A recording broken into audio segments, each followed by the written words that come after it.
Hi എല്ലാവർക്കും നമസ്കാരം. Welcome back to Isha spicy tasty world. ഇന്നത്തെ നമ്മുടെ കിച്ചണിൽ വളരെ ടേസ്റ്റി നമുക്ക് ചോറിൻ്റെ ഒപ്പം ചപ്പാത്തി അപ്പത്തിൻ്റെ ഒപ്പം ഈവൻ നമുക്ക് പുലാവിൻ്റെ ഒക്കെ ഒപ്പം കഴിക്കാൻ പറ്റും സൂപ്പർ ടേസ്റ്റി ആയിട്ടുള്ളൊരു ആലു ക്യാപ്സിക്കമിൻ്റെ കറീൻ്റെ റെസിപ്പിയും കൊണ്ടാണ് വന്നിരിക്കുന്നത്.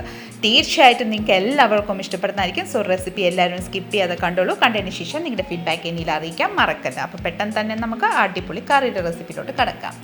ഇതിനായി നമുക്കൊരു കടായി എടുക്കാം. കടായിലോട്ട് 1 ടേബിൾ സ്പൂൺ ഓയിൽ ചേർക്കാം. ഓയിൽ ഏകദേശം നന്നായിട്ടൊന്ന് ചൂടായി വന്നതിന് ശേഷം നമുക്കിതിലോട്ട് ഒരു 1/4 കപ്പ് നമ്മുടെ കപ്പലണ്ടി കടലയില്ലേ നമ്മൾ പൊരിച്ച് കഴിക്കുന്ന ആ കടല നമുക്കിതിലോട്ട് ആഡ് ചെയ്തെടുക്കാം.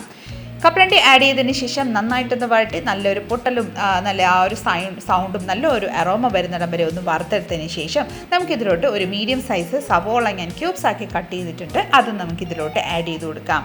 ഈ വക എല്ലാം നന്നായിട്ടൊന്ന് മിക്സ് ചെയ്ത് ഒരു ലൈറ്റായിട്ടൊന്ന് വെന്ത് കിട്ടുന്നിടം വരെ ഒന്ന് മിക്സ് ചെയ്ത് കൊടുക്കാം. അതിനുശേഷം ഒരു നല്ല എരിവുള്ള പച്ചമുളകാണ്, അതുകൊണ്ട് ഞാൻ ഒന്നേ എടുത്തിട്ടുള്ളൂ. എരിവ് നിങ്ങളുടെ താല്പര്യം അനുസരിച്ച് ആഡ് ചെയ്തോളൂ. അതിനുശേഷം ഒരു 2 മീഡിയം സൈസ് തക്കാളിക്ക് ഞാൻ ചോപ്പ് ചെയ്തിട്ടുണ്ടായിരുന്നു, അതും കൂടെ ആഡ് ചെയ്ത് നന്നായിട്ടൊന്ന് മിക്സ് ചെയ്ത് കൊടുക്കാം. നന്നായിട്ടൊന്ന് മിക്സ് ചെയ്തതിന് ശേഷം നമുക്കിതിലോട്ട് ഒരു 1/4 ടീസ്പൂൺ മഞ്ഞൾപ്പൊടി ആഡ് ചെയ്ത് കൊടുക്കാം.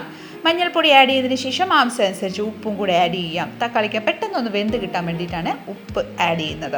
ഇനി നന്നായിട്ടൊന്ന് മിക്സ് ചെയ്ത് കൊടുക്കാം. തക്കാളിക്ക് നന്നായിട്ടൊന്ന് ചെറുതായിട്ടൊന്ന് വെന്ത് കിട്ടുന്നിടം വരെ നമുക്ക് ലിറ്റിട്ട് ക്ലോസ് ചെയ്തൊരു 5 മിനിറ്റ് കുക്ക് ആവാൻ വേണ്ടിയിട്ട് വെയിറ്റ് ചെയ്യാം കേട്ടോ. നോക്കിക്കോളൂ, ഒരു 5 മിനിറ്റിന് ശേഷം നമുക്ക് ഓപ്പൺ ചെയ്ത് നോക്കാം. നമ്മുടെ തക്കാളിക്ക് എല്ലാം നന്നായിട്ട് ഉടങ്ങി വന്നിട്ടുണ്ട്. നന്നായിട്ടൊന്ന് മിക്സ് ചെയ്ത് കൊടുക്കാം. ഇനി നമുക്ക് ഈ ഒരു മിക്സർ നമ്മുടെ മിക്സി ജാർ എടുക്കാം. മിക്സി ജാറിലോട്ട് ഇതെല്ലാം നമുക്ക് ആഡ് ചെയ്ത് കൊടുക്കാം. ഇനി ഇത് നന്നായിട്ടൊന്ന് തണുക്കാനും വെക്കാം. തണുത്തതിന് ശേഷം നന്നായിട്ടൊന്ന് ബ്ലെൻഡ് ചെയ്ത് വെക്കാം കേട്ടോ. ഇനി ഇതേ സെയിം കടായിലോട്ട് നമുക്കൊരു 2 ടേബിൾ സ്പൂൺ ഓയിൽ ചേർക്കാം. ഓയിൽ ചേർത്തതിന് ശേഷം നമുക്ക് ഞാനൊരു 3 മീഡിയം സൈസ് പൊട്ടാറ്റോ നമ്മുടെ കിഴങ്ങ് ക്യൂബ്സ് ആക്കി നന്നായിട്ട് തൊലിയൊക്കെ കളഞ്ഞ് നന്നായിട്ട് വാഷ് ചെയ്ത് ക്യൂബ്സ് ആക്കി കട്ട് ചെയ്ത് വെച്ചിട്ടുണ്ട്. അത് നമ്മുടെ ഈ ഓയിലോട്ട് ചേർത്ത് നന്നായിട്ടൊന്ന് മിക്സ് ചെയ്ത് കൊടുക്കാം. ലൈറ്റായിട്ടൊരു ഗോൾഡൻ കളർ ആവുന്നിടം വരെ നമുക്ക് നന്നായിട്ടൊന്ന് മിക്സ് ചെയ്ത് നന്നായിട്ടൊന്ന് ഫ്രൈ ചെയ്തെടുക്കാം കേട്ടോ. ഇതിലോട്ട് ആവശ്യമനുസരിച്ച് കുറച്ച് ഉപ്പും കൂടെ ആഡ് ചെയ്യാം. കാരണം നമ്മൾ തക്കാളിക്കായ്ക്ക് ഓൾറെഡി ഉപ്പ് ചേർത്തിട്ടുണ്ട്. സോ നോക്കിയിട്ട് ആഡ് ചെയ്യാവുള്ളൂ. ഞാൻ ഇവിടെ കുറച്ചൊരു 1/4 ടീസ്പൂൺ ഉപ്പ് ചേർത്തിട്ടുണ്ട്. ഒരു 1/4 ടീസ്പൂൺ മഞ്ഞൾ പൊടിയും കൂടെ ചേർക്കുന്നുണ്ട്. ഇനി ഈ വകയെല്ലാം നന്നായിട്ടൊന്ന് മിക്സ് ചെയ്ത് കൊടുക്കാം കേട്ടോ. നന്നായിട്ടൊന്ന് മിക്സ് ചെയ്ത് ലിറ്റിട്ട് ക്ലോസ് ചെയ്ത് നമുക്കൊരു 10 മിനിറ്റ് കുക്ക് ചെയ്യാൻ വെക്കാം. ഇടയ്ക്ക് ഗ്യാപ്പ് വിട്ട് ഒന്ന് ഓപ്പൺ ചെയ്തിട്ട് ജസ്റ്റ് ഒന്ന് മിക്സ് ചെയ്തോളൂ. അപ്പോൾ ലൈറ്റായിട്ട് ഗോൾഡൻ ഷെയ്ഡ് ആവുന്നിടം വരെ നമുക്കൊന്ന് നന്നായിട്ടൊന്ന് വഴറ്റിയെടുക്കാം കേട്ടോ. നമ്മുടെ കിഴങ്ങ് ഒന്ന് വെന്ത് വരുന്ന സമയം കൊണ്ട് നമ്മൾ കുറച്ച് മുന്നേ എടുത്ത് വെച്ചിരിക്കുന്ന ആ മിക്സൃതം ഒന്ന് ബ്ലെൻഡ് ചെയ്ത് നല്ല ഫൈൻ പേസ്റ്റാക്കി ഞാനിവിടെ അരച്ചെടുത്തിട്ടുണ്ട്. ഈ ഒരു കൺസിസ്റ്റൻസിൽ വേണം നമ്മുടെ ഈ ഒരു പേസ്റ്റ് ആവാൻ വേണ്ടിയിട്ട്. ഇനി നമ്മുടെ കടായിലെ പൊട്ടാറ്റോ നന്നായിട്ട് വെന്തോന്ന് നമുക്കൊന്ന് ജസ്റ്റ് ചെക്ക് ചെയ്യാം. ഇതാ നോക്കിക്കോളൂ, നല്ലൊരു ഗോൾഡൻ ഷെയ്ഡായി നന്നായിട്ടൊന്ന് വഴണ്ട് വന്നിട്ടുണ്ട്. നന്നായിട്ടൊന്ന് മിക്സ് ചെയ്ത് കൊടുക്കാം. നന്നായിട്ടൊന്ന് ഇളക്കിയതിന് ശേഷം നമുക്കിതിലോട്ട് ഒരു മീഡിയം സൈസ് സവോള ക്യൂബ്സ് ആക്കി കട്ട് ചെയ്തിട്ടുണ്ട്. അതും നമുക്കിതിലോട്ട് ആഡ് ചെയ്ത് കൊടുക്കാം. അതിനുശേഷം ഒരു നമ്മുടെ ക്യാപ്സിക്കം ഒരു മീഡിയം സൈസ് ഞാൻ അത് സീഡ്സ് എല്ലാം റിമൂവ് ചെയ്തതിന് ശേഷം ക്യൂബ്സ് ആക്കി കട്ട് ചെയ്തിട്ടുണ്ട്. അതും ആഡ് ചെയ്ത് കൊടുക്കാം. നന്നായിട്ടൊന്ന് മിക്സ് ചെയ്ത് കൊടുക്കാം. മിക്സ് ചെയ്തതിന് ശേഷം ഒരു 10 മിനിറ്റ് ലിറ്റിട്ട് ക്ലോസ് ചെയ്ത് വേവാൻ വേണ്ടിയിട്ട് വെക്കാം കേട്ടോ.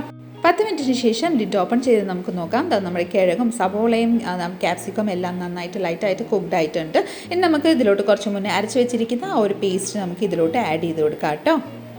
അരച്ച് വെച്ചിരിക്കുന്ന പേസ്റ്റ് ആഡ് ചെയ്തതിന് ശേഷം ഇതിലോട്ട് ഒരു 1/4 കപ്പ് വെള്ളവും കൂടെ ആഡ് ചെയ്ത് മിക്സി ജാറിൽ ആ ഒരു പേസ്റ്റ് എല്ലാം നമുക്ക് ഇതിലോട്ട് ആഡ് ചെയ്ത് നന്നായിട്ടൊന്ന് മിക്സ് ചെയ്ത് കൊടുക്കാം. ഗ്രേവി നിങ്ങൾക്ക് എത്ര താല്പര്യം അതനുസരിച്ച് വെള്ളം ആഡ് ചെയ്തോളൂ കേട്ടോ. ഇനി നമുക്ക് ഇതിലോട്ട് ഒരു 1/4 ടീസ്പൂൺ നമ്മുടെ മുളക് പൊടി ആഡ് ചെയ്യാം. മുളക് പൊടി ആഡ് ചെയ്തതിന് ശേഷം ഒരു 1/2 ടീസ്പൂൺ കാശ്മീരി ചില്ലി പൗഡറും കൂടെ ഞാനിവിടെ ആഡ് ചെയ്യുന്നുണ്ട്. അതും കൂടെ ആഡ് ചെയ്തതിന് ശേഷം നമുക്ക് ഇത് നന്നായിട്ടൊന്ന് മിക്സ് ചെയ്ത് കൊടുക്കാം. നന്നായിട്ടൊന്ന് മിക്സ് ചെയ്തതിന് ശേഷം ഒരു 10 മിനിറ്റ് നമുക്ക് ലിറ്റിട്ട് ക്ലോസ് ചെയ്ത് ഒന്ന് വേവാൻ വേണ്ടിയിട്ട് വെയിറ്റ് ചെയ്യാം കേട്ടോ. മസാല എല്ലാം നന്നായിട്ടൊന്ന് കുക്കാവാൻ വേണ്ടിയിട്ട്. ഇനി നമുക്ക് ലിറ്റ് ഓപ്പൺ ചെയ്യാം. 10 മിനിറ്റിന് ശേഷം നോക്കിക്കോളൂ, നന്നായിട്ടൊരു ബോയിൽ ആയിട്ടുണ്ട്. നമുക്ക് ഇതിലോട്ട് കുറച്ച് മല്ലിയിലയും കൂടെ ചോപ്പ് ചെയ്ത് അതും കൂടെ ആഡ് ചെയ്യാം. മല്ലിയില ആഡ് ചെയ്തതിന് ശേഷം ഇതിലോട്ട് ഒരു 1/4 ടീസ്പൂൺ ഗരം മസാലയും കൂടെ ആഡ് ചെയ്യാം. ഇനി ഈ വക എല്ലാം നന്നായിട്ടൊന്ന് മിക്സ് ചെയ്ത് കൊടുക്കാം കേട്ടോ. ഇനി ഈ സമയത്ത് നിങ്ങൾക്ക് ഉപ്പും കാര്യങ്ങളൊക്കെ ഉണ്ടോ ഇല്ലയോ എന്ന് നമുക്ക് ചെക്ക് ചെയ്തിട്ട് അതും കൂടെ ആഡ് ചെയ്തോളൂ കേട്ടോ. നന്നായിട്ടൊന്ന് മിക്സ് ചെയ്ത് കൊടുക്കാം. നോക്കിക്കോളൂ, നല്ല പെർഫെക്റ്റ് സൂപ്പർ ടേസ്റ്റി ആയിട്ടുള്ള നമ്മുടെ ആലു ക്യാപ്സിക്കം കറി ഇവിടെ റെഡിയാണ്. നമുക്ക് ഫ്ലെയിം ഓഫ് ചെയ്തിട്ട് നമുക്ക് സർവിങ് ബൗളിലോട്ട് സെർവ് ചെയ്യാം കേട്ടോ. നോക്കിക്കോളൂ, സൂപ്പർ ടേസ്റ്റി ആയിട്ടുള്ള ഒരു ആലു ക്യാപ്സിക്കം കറി ഞാനിവിടെ സർവിങ് ബൗളിലോട്ട് സെർവ് ചെയ്യുന്നുണ്ട്. വളരെ ടേസ്റ്റിയാണ് കേട്ടോ. എന്തിൻ്റെ ഒപ്പം നല്ല സൂപ്പർ കോമ്പിനേഷനാണ്, നല്ല സൂപ്പർ ടേസ്റ്റാണ്. സോ എല്ലാവരും ഒന്ന് ട്രൈ ചെയ്ത് നോക്കണം കേട്ടോ. ട്രൈ ചെയ്തതിന് ശേഷം നിങ്ങളുടെ ഫീഡ്ബാക്ക് എന്നിൽ അറിയിക്കാൻ മറക്കല്ലേ. ഞാൻ നേരത്തെ പറഞ്ഞതുപോലെ തന്നെ ഫീഡ്ബാക്ക് മാത്രമല്ല കേട്ടോ, നിങ്ങളെല്ലാവരുടെയും സപ്പോർട്ടും എനിക്ക് തീർച്ചയായിട്ടും വേണം. അപ്പോൾ എല്ലാവരും ലൈക്ക്, ഷെയർ ആൻഡ് സബ്സ്ക്രൈബും കൂടി ചെയ്തിട്ട് മാക്സിമം ഒന്ന് സപ്പോർട്ട് ചെയ്തേക്കണേ.